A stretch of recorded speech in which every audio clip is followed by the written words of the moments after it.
I would like to talk about communication up and down the hierarchy in society. And of course, every society is going to have some kind of hierarchy because that's, of course, how the society functions. It's how it incentivizes people to do things that are good for society. You need some kind of hierarchy that incentivizes people to move up. Ideally, that helps people to move up who are the most competent, who are the best at serving the needs of the population, etc., etc. But this video is not about hierarchy. It's about the communication between the top and the bottom. And part of the reason I want to talk about this has to do with free speech and how that plays some role, although it's not the only role at play. There's some other things going on that we need to think about. But it's especially important to have good communication from the bottom of the hierarchy to the top.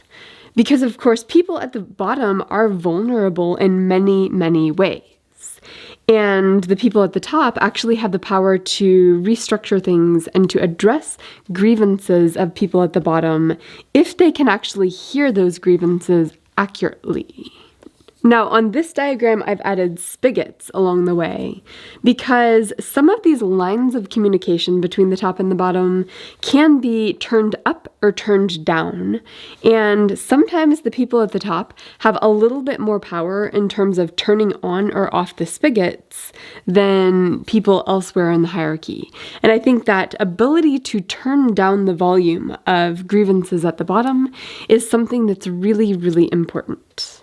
Now, I've talked in other videos about how there's both competition between people at the top and also cooperation because they want to make sure that the system doesn't get restructured in a way where they fall from their positions at the top. So there's cooperation to make sure there's not too much change in a direction that would disadvantage those at the top. But there is fierce competition between these people because they're probably going to be naturally competitive if they ended up in positions at the top. And I think the competition between these people is going to determine what grievances at the bottom reach their way to the top or reach their way to the broader population, and what grievances get more suppressed, or what grievances are not heard accurately. And I've done the colors here such that we have the purple people and the green people, and there's people at the bottom who have grievances that are in line with the interests of the purple people against the green people. And of course, this person wants to turn up this spigot so that maybe these grievances get exaggerated and amplified. And I think oftentimes when that happens, they might get a little bit distorted. Like what these people are saying they want, it's going to travel up to the purple people and it's going to travel elsewhere into the community. But parts of their message that are a little bit inconvenient for the purple people might get suppressed along the way. So there's going to be nuance in the messages, and the parts that reach the top are the parts that favor those at the top, particularly in the competition between the purple and the green. And the same is true, of course, with the green people. They have people at the bottom whose grievances match with their competition against the purple people's competition. That's just how it works. Now, I think the problem here is that there are some grievances, which I've put basically in blue on this diagram, which are actually more about the structure of the system that favors those at the very top and makes it hard for these people to move up in the hierarchy, even if they are competent, even if it is on merit. And other grievances down here that would just be inconvenient for those at the top to have to pay attention to. And of course, to the degree that these people have control over the spigots of information, they will turn down that spigot such that it's harder for accurate versions of this information to reach the top. And part of what may be going on is that the messages that these people are trying to send to the top get distorted along the way. And the line of communication does need to go both ways. I do think the direction from the bottom to the top is the most important direction, but it's also actually important for the people at the top to be able to communicate why they're making certain decisions.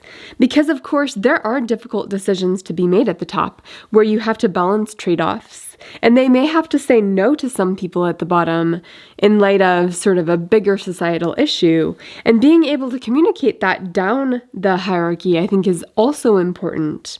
So it is a two-way thing that needs to happen here. Now, what part of this story relates to free speech, and what part relates to something else? And of course, there are certainly countries in the world where the people at the top have tight control over these spigots. And if anyone criticizes the government, that's not going to be a good thing for those people. And of course, there's lots of means that the government may have for doing this. They may hire people to troll the internet to find people who are criticizing the government. I'm not an expert on those countries, but there are certainly means where direct control over this line of communication is one of the top priorities of the government. And free speech really is about stopping that process. It's about saying, actually, we don't want people at the top to have too much control over these spigots, because that's when the injustices that are happening based on the decisions up here get suppressed. Will never actually reach the ears of people who could do anything about those injustices. So that's the principle behind free speech, and it's super important. Now, I think free speech officially in the Constitution has to do with sort of official means of suppressing information. Like if it's an official way that these things are turned off, that would be an official violation of free speech. But I think there's some other things going on with the way communication online happens that are not in that realm, and that are perhaps as important or more important, maybe a little less important, and one of these has to do with just the social environment among people at the top, such that if you can create a social norm where it's sort of against the social norm to listen to people at the bottom, where every time one of the grievances from the bottom comes up, you're like, oh, are you one of those people who listens to them? Then if you can create that shared social environment, you don't actually need official means of controlling the spigots. You can just control it through social means. And then a second thing I think is going on here has to do with what I call the dismissal economy. And this is just the fact that I think one of the marketplaces on social media is if someone needs a reason to dismiss something that would be inconvenient or uncomfortable to think about, or that would challenge their own views or their own power in some way, you can go online and find a psychologically satisfying way of dismissing that. And the price of that, of course, is just your eyeballs, which you're naturally inclined to go there. And so I think what we're hearing so much in the conversation is a ton of really shallow, logically invalid ways of dismissing people you don't want to hear. And I mean, obviously there's character attacks, there's dismissal by association. Everyone who believes that is a boomer. The words they're using are too vague when they talk about that. That's not really a problem. That's just a distraction from the real problems. I mean, there are so many different ways you can use to dismiss someone. And how complicated does it need to be psychologically satisfying to you? Well, I think for really deep thinking people, it needs to be a little bit complicated, but it doesn't necessarily have to fully make sense. It just needs to, meet the bar where, okay, if it's that level of complicated, then I find it satisfying. I can feel good about dismissing those people and their arguments.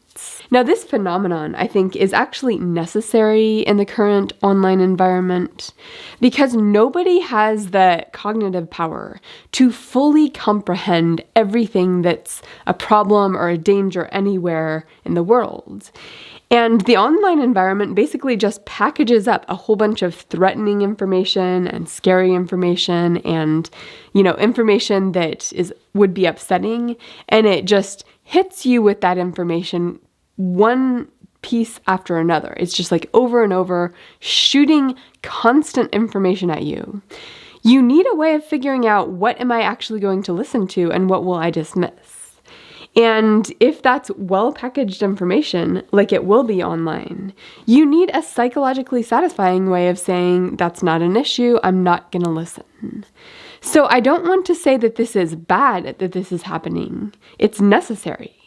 But it's causing a lot of inability for different groups to hear each other because they've built up this amazing psychological armor against hearing the other side or against hearing people different from themselves. And when you superimpose that dynamic onto this, you get a situation where there's natural ways for people up here not to hear the people in the blue who have arguments that would actually disrupt the system in deeper ways.